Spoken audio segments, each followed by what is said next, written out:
So this story starts in the year 2000. Well, a vision of it anyway. Fantasies of the future from the past. And most of them, amazingly, have come true. Here's how they imagined Skype, for example.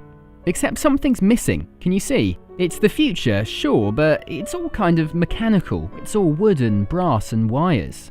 100 years ago, we imagined an entire orchestra being played by just one guy with his feet. But we couldn't, in our wildest dreams, imagine all of these instruments contained inside one of these.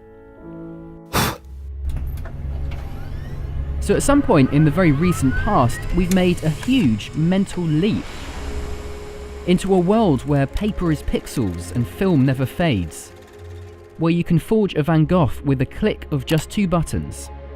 It's so complex and fast-moving, but would you believe me if I told you it all rests on the most simple of ideas? An idea so elegant in its simplicity, it powers our information age. Damn it. This is long distance. One moment, please. In the days before the information age, we had a big problem with information itself. Anytime you try to send a message from one place to another, something always gets in the way. The original signal is always distorted by noise of some kind. Wherever there is signal, there is also noise. Now I want you all to listen in while I talk on this telephone. So, what can you do? Well, back then, the best anyone could do was to boost the signal. But then, of course, all you do is boost the noise. Well, I don't think any of you could really understand what I was saying. Thing is, we were thinking about information all wrong. We were obsessed with what a message meant. A Renoir and a receipt? They're completely different, right? You couldn't possibly think of them in the same way. Or could you?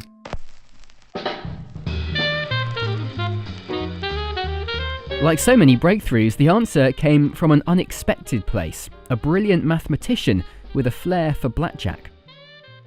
I'd like you to meet Claude Shannon, the most important man you've probably never heard of. Okay, let's play a game. Remember this card. Got it?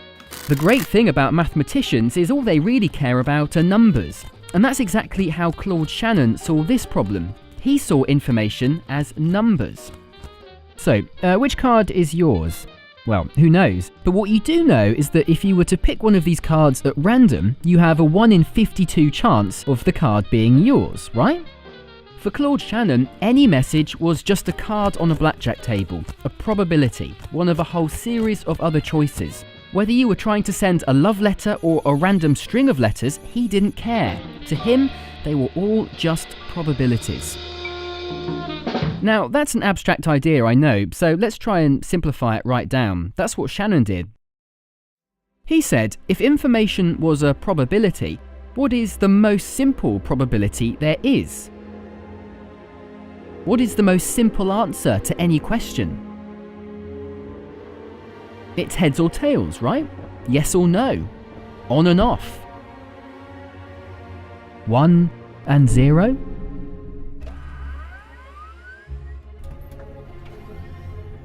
He realised that you could take anything, words, music, pictures, and if you could break it down into small enough pieces, you could ask each one a simple question.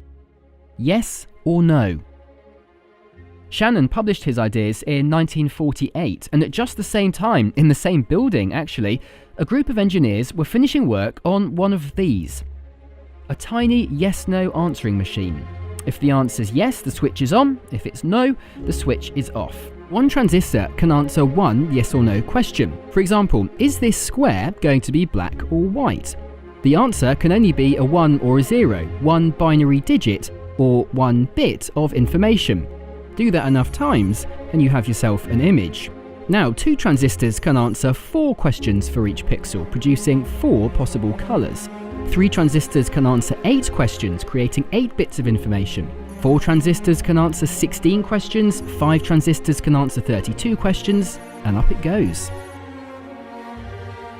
Now, it doesn't get rid of noise, but sending information in small discrete pieces makes the chances of errors smaller as well.